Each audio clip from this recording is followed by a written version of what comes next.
포기하고 싶을 때에 라는 제목으로 하나님 말씀 나누겠습니다. 어린이 주일인데 어린이가 하나님 곁에 가는 것이 아니라 어린아이와 같은 자가 하나님 나라 그리고 하나님 곁에 갈 수 있다 이렇게 얘기했습니다. 우리의 마음 가운데 살아가면서 어린아이와 같은 순수함을 잃어버리지 아니하도록, 특히 믿음의 순수함을 잃어버리지 아니하도록, 잃어버렸다면 다시 회복할 수 있는 몸부림을 치고 또 그렇게 하나님 앞에서 인정받고 은혜 받을 수 있는 저와 여러분들의 삶이 되어지기를 바랍니다. 신종 언어들이 많이 있죠.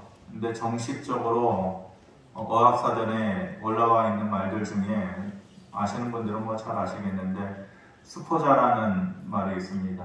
수포자 무슨 뜻일까요? 수학을 포기한 사람을 수포자다 이렇게 말합니다. 저도 학교 다닐 때에 일종의 수포자였어요.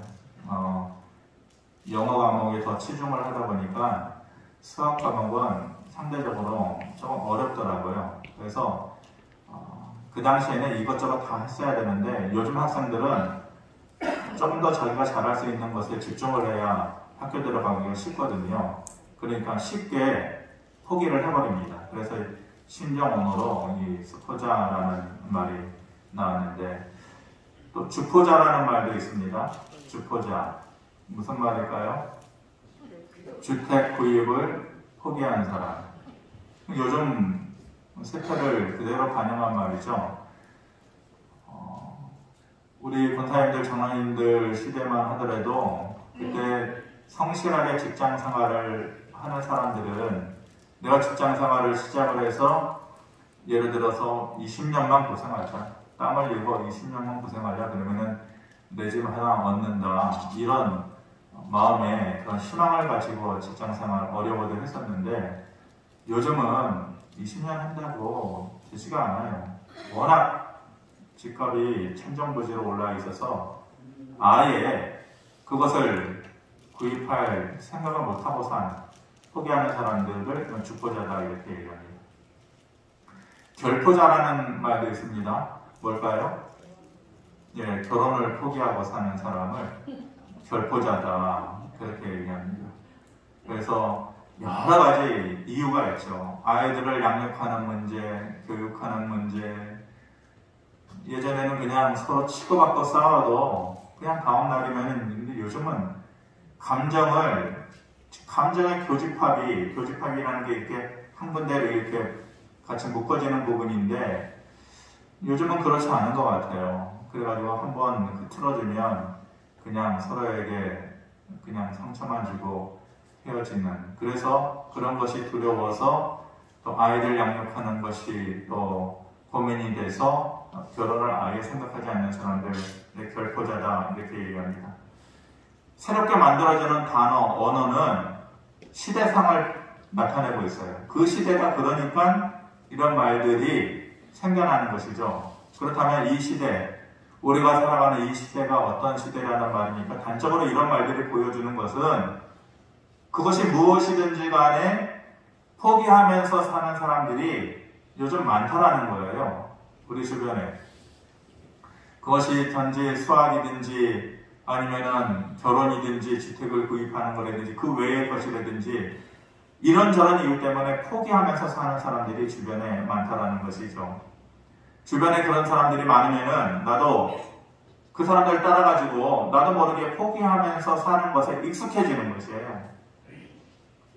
죽어라고 공무원 시험 공부해가지고 합격하겠다 이래야 되는데 한 2년 3년 하다가 에라 모르겠다. 뭐 주변에서도 저놈도 봐도 포기하면서 사는데 아유, 그래 아르바이트나 하고 살지. 그렇게 쉽게 포기해버린다는 것이, 결혼도 꼭 해야 된다고 그렇게 생각하지 않아요. 이거를 뭐하러 꼭 해야 돼? 그렇게 생각해 버리면서 주변에 그런 사람들이 많으니까 자기도 그렇게 휩쓸려서 생각을 하는 것이에요. 하지만 결코 옳은 것이 아니죠. 원래 인간이라고 하는 것은 계속해서 노력하면서 나아지는 동물이에요. 계속해서 노력하면서 성장하는 동물이 바로 인간이죠. 다른 동물들은 먹을 거 채워주면 거기서 만족해요. 거기서 행복감을 느끼고 안정감을 느껴요. 하지만 인간은 그렇지 않아요. 먹을 거 채워준다고 행복한가요? 물론 상황에 따라서 그럴 수도 있지만 사람은 그렇지 않다라는 것이에요. 더 노력하고 더 애쓰면서 자기의 육체적인 행복뿐만이 아니라 정신적인 행복을 추구하려고 하는 것이 바로 인간이고 사람인 거죠. 그러므로 한 번 노력하지 않고 아니면 막다른 골목까지 가가지고 거기에서 한 번도 노력하지 않고 쉽게 포기해버리는 것은 원래의 인간의 모습을 저버리는 것이다. 그 모습에서 멀어지는 것이다. 이런 말이죠. TV 프로그램 중에 잘 보는 프로그램이 있는데 여러분들도 뭐 다 보셔서 아시겠지만은 과거에 국가대표 했던 유명한 스포츠 스타들이 다 한꺼번에 모여가지고 축구하는 그런 프로그램이 있어요. 초창기부터 한 번도 안 빠지고 거의 다 보는 재미를 가지고 보는 프로그램인데 그 스포츠 과거의 스타들 중에 태권도 하는 선수가 있어요. 이대훈이라고 하는 선수인데 그 체급에 이 선수가 세계 랭킹이 1위예요. 세계 랭킹 1위. 우리나라가 태권도 종주국 아닙니까? 양궁도 그렇지만은 우리나라에서 1등하면 세계에서 1등이에요. 우리나라에서 1등하는 게 세계에서 1등하는 것보다 더 어렵대요. 양궁도 그렇고. 태권도도 요즘은 태권도 다른 나라가 워낙 실력이 많이 올라와 있긴 하지만 어떤 한 체급에서 세계 랭킹이 1위다라고 하는 것은 놀라운 실력이죠. 근데 그 선수가 예전에 했던 말인데 제가 그 말을 기억하고 있어요. 어떻게 세계 랭킹을 그렇게 하느냐. 한 대회에 참여하면은 게임을 한 번, 두 번 하는 게 아니잖아요. 계속해서 올라가면서 시합을 하고 또 하고 그러니까 체력이 완전히 고갈되는 거예요. 태권도는 대련을 할 때 한 번 쉬는 게 아니잖아요. 내가 쉬고 있다가 맞으면 끝나는데 계속해서 긴장하고 계속해서 상대방에게 공격을 해야 돼. 그러니까 몸이 금방 지치는 거예요. 힘드는 거예요. 그거를 한 게임만 하는 게 아니잖아요. 올라가면서 16강, 8강 계속해서 올라가면서 해야 되니까 녹초가 되는 거예요. 그러다가 결승에서 상대를 만났는데 이미 몸과 마음은 다 지쳐있는 것이죠. 마지막 한 게임인데 상대방도 똑같아요. 그 순간에 숨이 턱까지 차오른다는 거예요.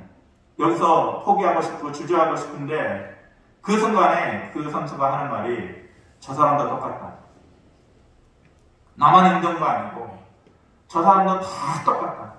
숨이 턱까지 차오르는데 여기에서 내가 한 발을 더 쳐야 저 사람보다 내가 한 발을 더 쳐야 내가 이길 수 있다. 그런 마음으로 한다는 얘기예요. 제가 그 얘기를 기억하고 있어요. 오래전에 했던 말인데 그러면서 젊은 세대이기는 하지만 인생을 배울 수 있구나. 숨이 턱이 차오를 때에 한 발 더 차는 애쓰는 모습이 있어야 우리의 삶이 달라져요. 포기하지 않고 그렇게 하는 거, 한 번 더 하는 거. 그것이 삶이든 믿음이든 그것이 중요하다니까요. 오늘 본문 말씀을 우리가 잘 아는 말씀이지만 1절에 보면 이 본문 말씀이 불의한 재판관에 대한 얘기 아닙니까? 불의하다라는 것은 쉽게 얘기하면 못됐다 이래요. 못됐다. 사람들이 와가지고 재판을 해달라고 하는데 안 들어주는 거예요. 근데 그 한 여인이 그 재판관 앞에 계속해서 찾아오는 것이죠. 1절에 보니까 예수께서 그들에게 항상 기도하고 낙심하지 말아야 할 것을 비유로 말씀하시면서 이 불의한 재판관 얘기를 한 거예요. 그런데 목적이 뭐냐? 기도하고 낙심하지 말아야 할 것을 얘기해 주기 위해서 그러는 거예요. 근데 이 말을 잘 보면은 기도하는 사람이 낙심하지 않아요. 반대로 기도 안 하면은 정말 낙심하게 되는 거죠. 낙심하지 않아야 또 기도할 수 있어요. 이렇게 선순환 구조로 되어 있는 거예요. 기도하지 않으면 쉽게 낙심하게 돼요. 낙심하게 되면 기도하지 않게 되고, 이렇게 악순환 구조로 살아가는 사람이 내 삶은 왜 이렇게 힘든가? 왜 이렇게 빡빡한가? 자기 자신을 돌아봐야 돼요. 기도하면 쉽게 낙심하지 않아요. 낙심하지 않는 사람이 또 기도할 수 있어요. 이렇게 이 말은 비유로 얘기하면서 기도하는 것과 낙심하는 것과의 상관관계를 얘기해주고 있는데, 그러면은 이 1절 말씀만 놓고 보면 기도하는 것이 중요하다라는 거예요? 아니면 낙심하지 않는 것이 더 중요하다라는 거예요? 뭘 더 중점을 두고 얘기하고 싶은 거예요? 기도하는 것이에요? 그렇게 생각들 하시겠는데, 제가 말씀을 이번에 보면서 이거는 낙심하지 않는 것에 더 중점을 두고 얘기하시는 것이구나, 그런 생각이 들었어요.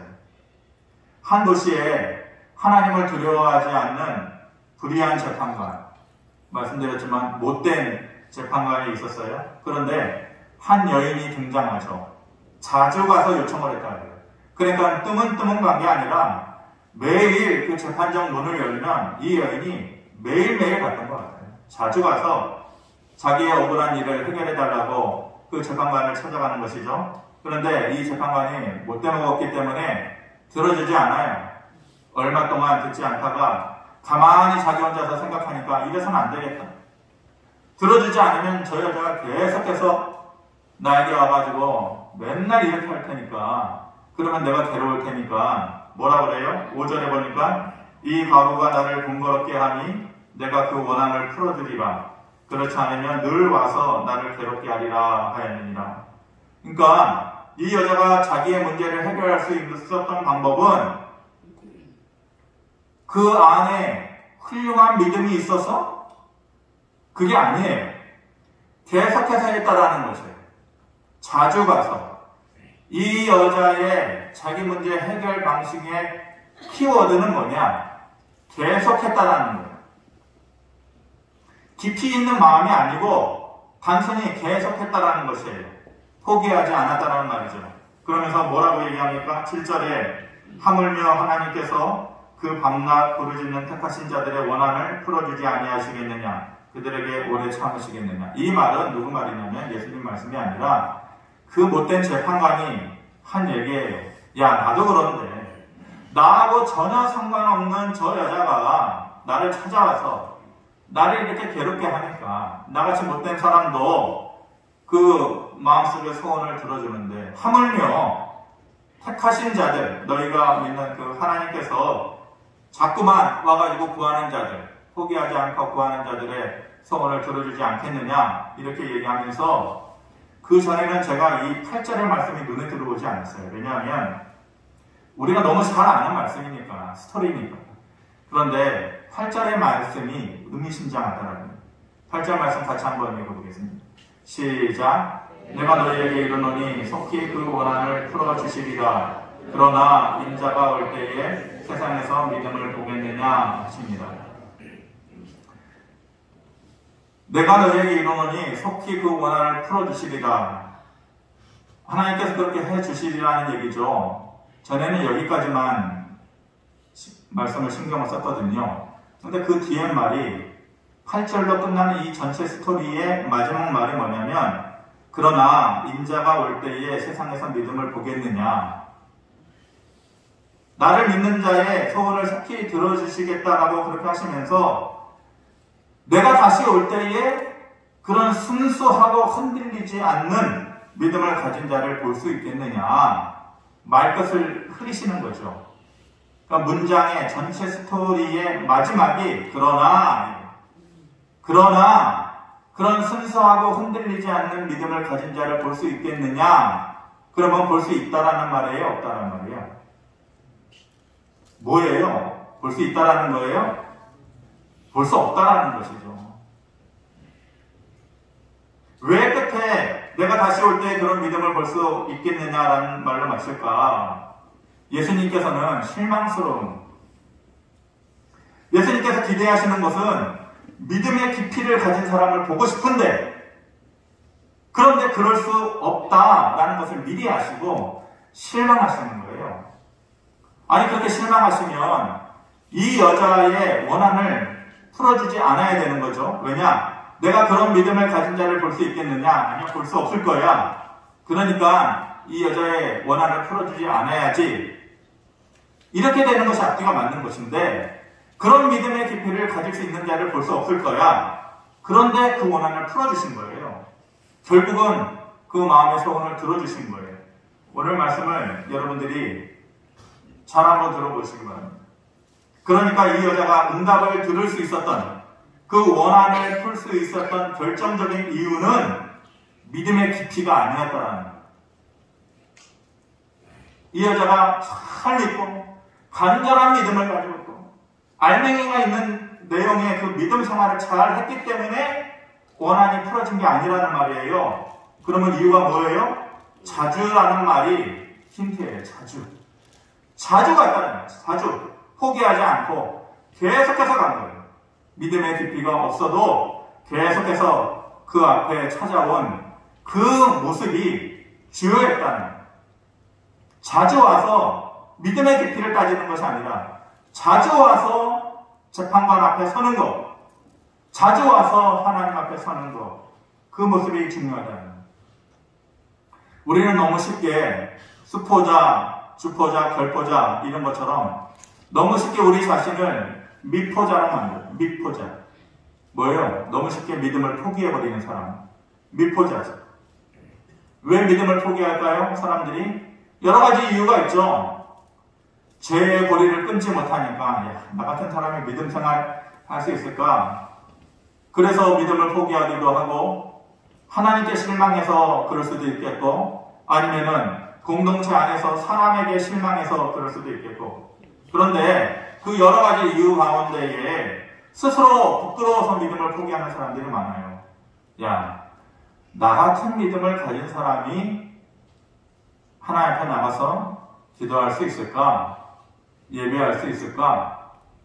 그런 스스로 부끄러운 마음 때문에 미포자가 되는 것이죠. 그 근거를 어디에서 자꾸만 생각해요? 신약 성경에 보면 제가 전에도 한번 말씀드렸지만은 예수님께서 그 마음의 소원을 이루어주고 기적을 베풀어 주시는 이유 중에 하나가 뭐냐면은 너의 믿음이 너를 구원하였다 이렇게 말씀하셨어요. 그러니까 믿음이 있는 사람의 모습을 보고 너가 그런 믿음을 가지고 있으니까 내 마음에 감동이 와서 너를 살려줄게, 고쳐줄게 예수님께서 그러셨단 말이에요. 그러니까 이런 말씀을 계속해서 들어온 사람들은 그래 너의 믿음이 너를 구원하였다 그렇게 말씀하셨는데 내 믿음을 보면 예수님께서 그렇게 말씀해 주실까? 너의 믿음이 너를 구원하였다 했는데 나한테 그런 믿음이 있나? 자신이 없는 거죠. 부끄러운 거예요. 나는 그런 믿음이 없으니까 포기해버리자 이렇게 되는 거예요. 그런데 그때 달라요. 제가 여러분들 좀 웃겨보려고 이 말을 했는데 여전히 안 웃으시는군요. 무슨 말이냐? 너의 믿음이 있기 때문에 너를 구원하였다. 너의 기도에 응답해 주었다. 이게 맞는 말이에요. 그런데 그때 달라요. 제가 어떤 분이 설교를 하는 거를 들었는데 아주 재미나게 설교를 하시더라고요. 근데 과거에는 그 재미난 설교가 제가 듣기에는 좀 별로였어요. 아니 하나님 말씀을 진중하게 내용 있게 성경에 근거해서 자꾸만 전해야지. 근데 저도 죄송합니다. 외람되지만 조금씩 나이가 들면서 그게 그렇게 중요하냐? 그런 생각이 들면서 좀 능력은 안 되지만 나도 좀 재미나게 해볼까? 그런 생각이 들더라고요. 그래서 생각해낸 건데 한번 좀 웃어주랍니까? 예? 제가 그래서 간단하게 말씀에서 너무 벗어나지 않도록 그때 달라요라는 옛날에 그 개그 프로가 있었어요. 기억하실런지 모르겠는데 그래서 그 사람이 나와가지고 영어 문장을, 간단한 문장을 하나 쓰고 해석을 해주는 거예요. 근데 간단한 영어인데, 예를 들어서 don't worry, don't worry. 무슨 말이에요? 걱정하지 마라. Don't라는 것은 뭐뭐 하지 마라. Worry라는 것은 걱정하자. 그래서 don't worry 하면은 걱정하지 마. 합성에도 don't worry, be happy. 그래요. 걱정하지 말고 좀 행복해. 그런데 이 사람이 이걸 어떻게 해석을 하냐면은 don't worry. 자기식대로 해석을 해버리는 거예요. worry는 어떨 때 써요? 강아지 부를 때 쓰잖아요. worry, worry. 뭐 이렇게 하잖아요. 그러니까 worry는 개예요, 개. worry. don't는 무슨 말이에요? 야, 너 돌아버렸니? 할 때 우리가 don't 그러잖아요. 돈 사람 그러잖아요. 그러니까 이 don't worry가 걱정하지 말라라는 뜻이 아니라 미친 개가 되는 거예요. 미친 개. 돌아버린 개. 앞으로 재밌는 말은 안 하겠습니다. 묻지도 않는데.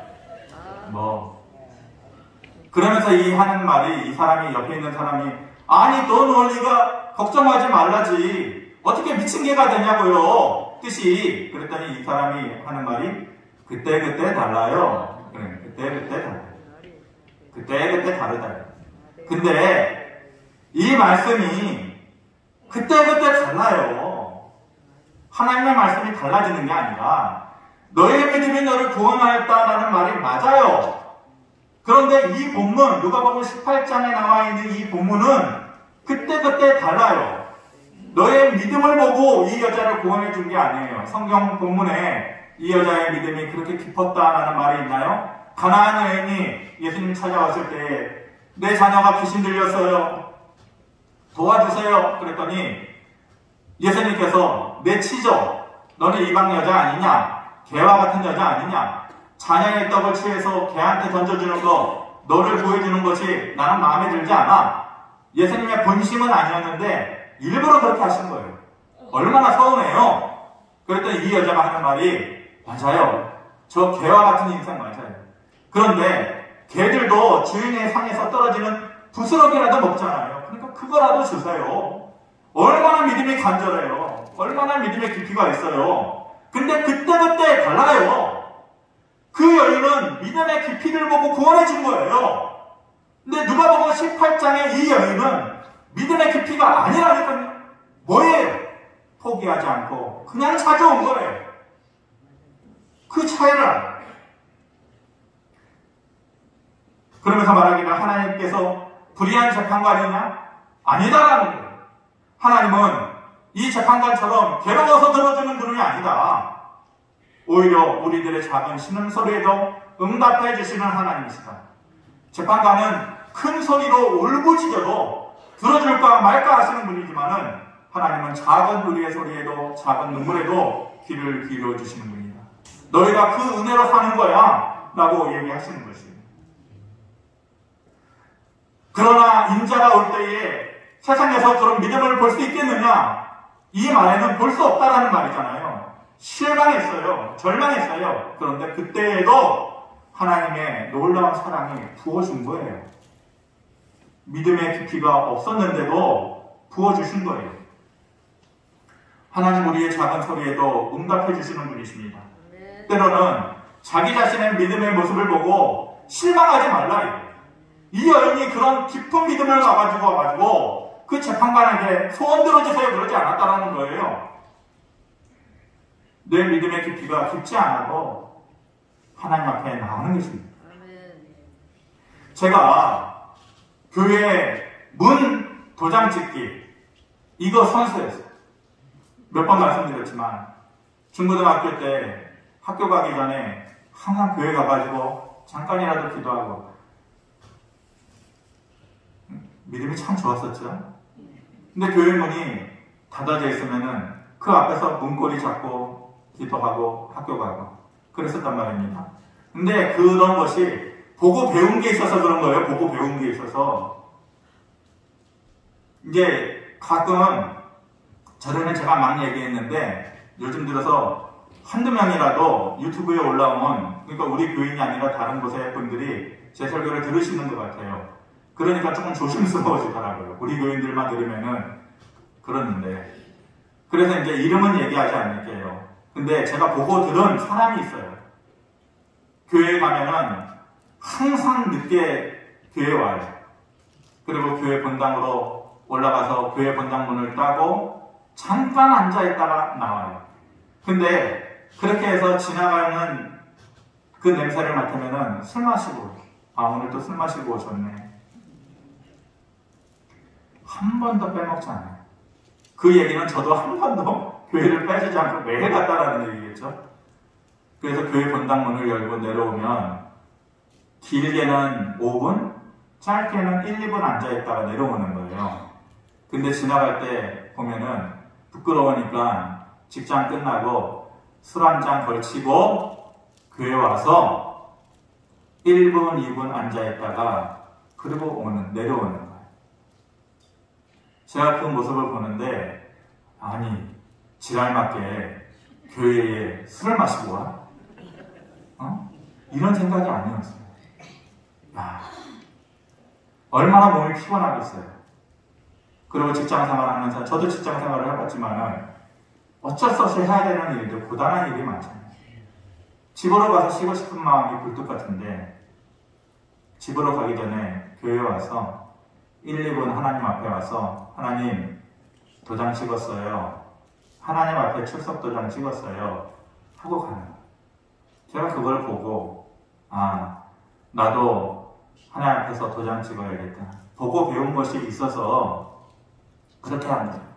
그런데 겉으로만 보면 이게 그렇게 믿음의 깊이가 있는 거예요? 문거리 한번 잡는 게, 교회에 술 마시고 와가지고 1, 2분 앉아있다고 하는 게 그렇게 믿음의 깊이가 있는 거예요? 그런데 그냥 오는 거예요. 삶의 모습은 부끄러운데, 술 마시고 오는 내 자신의 모습이 부끄러운데, 그러니까 하나님 오늘은 좀 피할게요. 그게 아니라 그래도 오는 거예요. 이 여인처럼 자주 와서 있으니 그 재판관이, 야, 너 믿음 참 좋구나, 이게 아니고 너 왜 이렇게 자주 오냐. 그래서 그 원한을 풀어준 것처럼 믿음의 깊이가 아니라 하나님 앞에 그냥 와요. 제가 요즘 성경을 보면서 내일 이맘때에 라는 말이 참 많아요. 내일 이맘때에. 성경의 곳곳에 내일 이맘때에 라는 말이 많아요. 이스라엘, 북이스라엘과 남유다와 에돔 연합군 상군이 모압을 치러 가는데, 가는 길에 이미 죽게 생겼어요. 물이 다 떨어져가지고. 근데 하나님께서 엘리사를 통해서 뭐라고 얘기했어요? 내일 이맘때 되면 저 계곡에 물이 가득하게 해줄게. 내일 이맘때면 이런. 아람이 공격해와가지고 성 안에서 먹을 것이 없어서 다 죽게 되었을 때에 하나님께서 응답해 주시기를 뭐라고 해요? 내일 이맘때면 먹을 것이 넘치게 해줄게. 똑같이 그렇게 해주셨어요. 여호수아 11장에 여호수아가 가나안 정복 전쟁을 하는데, 가나안에 이미 있었던 가나안 연합군이 전쟁하러 오는데 바다의 모래알처럼 수많아 따라왔어요. 어떻게 이겨요? 그들을. 근데 여호수아 11장 6절에 뭐라고 얘기하느냐? 같이 한번 읽어볼까요? 여호수아 11장 6절 시작. 여호와께서 여호수아에게 이르시되 그들로 말미암아 두려워하지 말라. 내일 이맘때에 내가 그들을 이스라엘 앞에 넘겨주어 몰살시키리니 너는 그들의 말 깃발의 힘줄을 끊고 그들의 병거를 불사르다 하시니라. 우리의 마음 가운데 내일 이맘때에 우리가 너무 오래 기다리면서 하나님 앞에 포기하고 싶을 때가 많아요. 그런데 우리의 마음 가운데 하나님께서 내일 이맘때면 나에게도 그 말씀을 주시겠지. 그러면서 한 번 더 그 태권도 선수가 숨이 턱에 차오를 때 한 번 더 발차기를 해야지 라고 얘기했을 것처럼 우리도 한 번 더 하나님의 이름을 부르고 한 번 더 기도해야지. 그러면서 포기하지 않는 그 모습이 중요해요. 하나님의 이름이 참 많아요. 근데 하나님의 이름 중에 기다리시는 하나님이라는 이름도 있어요. 그것이 이사야 30장에 나오는데, 그러나 여호와께서 기다리시나니 이는 너희에게 은혜를 베풀려 하심이요 그를 기다리는 자마다 복이 있도다. 그러니까 하나님은 우리를 기다리셔요. 그리고 그 하나님을 기다리는 자에게 복이 있다. 그러니까 기다리시는 하나님과 그 하나님을 기다리는 자가 만나는 거예요. 그래야지 하나님의 은혜와 복이 있다 이거예요. 그 둘의 만남이 어디에서 나타나요? 탕자 이야기에서 나오잖아요. 탕자 이야기에서. 그 둘째 아들 탕자가 화랑방탕 바깥 세상에서 다 찌그러지고 쓰러질 정도로 실패하고 돌아오는데, 하나님 그 아버지 앞에 돌아올 때에 믿음을 가지고 돌아왔나요? 내가 세상에서 이렇게 고생하니까 고생해서 이제 믿음이 뭔지를 알았어요. 아버지 죄송해요. 믿음 생활 이렇게 해야 된다는 거 이제서야 깨달았어요. 그렇게 왔나요? 아니에요. 믿음 가지고 온 게 아니에요. 아버지 그때 슬그머니 왔어요. 슬그머니. 부끄러운 마음으로 슬그머니 왔다고. 근데 아버지는 기다리고 계셨어요. 우리가 하나님 앞에 나올 때에 믿음의 깊이를 따져서 부끄럽지만 슬그머니 오면 돼요. 사람들은 그 모습 보고 야 어디서 슬그머니 와? 그렇지만 하나님은 슬그머니 오는 그 자식을 기다리시는 거예요. 우리가 하나님을 그렇게 많이 사랑한 적 있어요? 예수님께서 십자가에 달려서 돌아가실 때에 우리도 거기에 있었어요. 거기에 있었다면 똑같이 비웃었겠죠. 똑같이 손가락질했겠죠. 안 그랬을 것 같아요? 자신 있어요? 우리도 군중 심리에 쓸려가지고 똑같이 예수님을 비난하고 그랬겠죠. 그런데 그런 우리들에게 하나님은 큰 사랑을 주셨잖아요. 큰 은혜를 주셨잖아요. 그런데 그런 하나님 앞에 우리의 반응이 그렇게 좋았어요?